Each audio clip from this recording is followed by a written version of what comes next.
Okey, jajan baru. Kita dapat Vitella Tripack.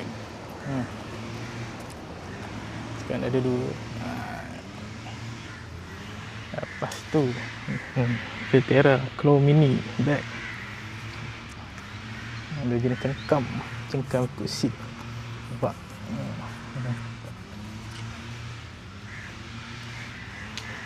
Sudut belakang. Ha.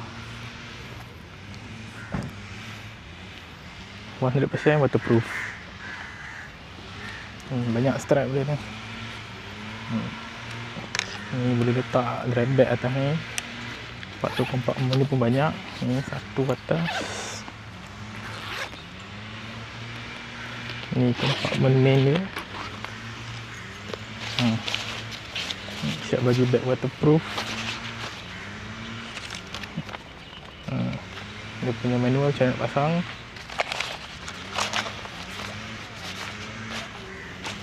Dengan sling bag. Tali sling.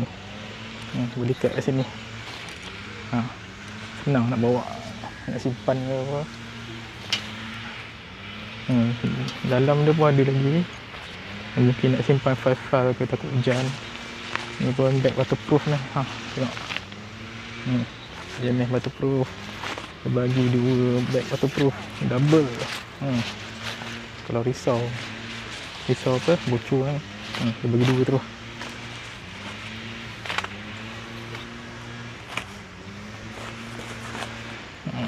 Sebelah pun ada poket lagi. Ni kompartmen lagi. Dalam ni boleh simpan.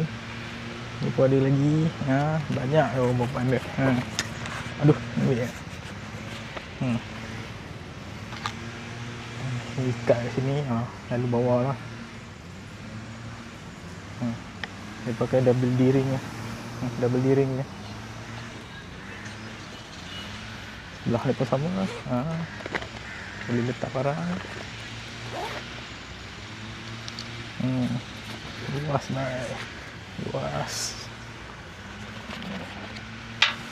Tengok dia boleh muat ke.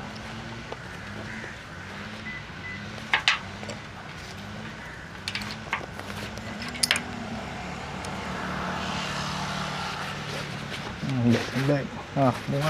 Muat bag tank bag. Tepi ni pun ada. Nak tak apa tepi ni boleh.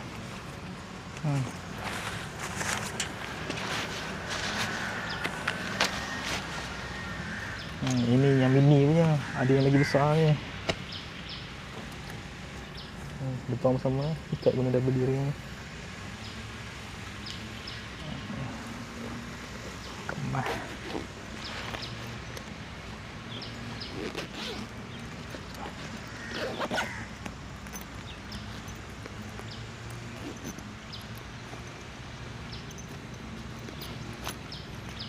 Kalau jadi risau beg goyang kiri kanan tak perlu risau lah. Yang ni nampak ada claw dah. Dia duduk tepi ni. Selamat. Berapa berat maksimum dulu apa tak pasti je. Nanti kita cuba.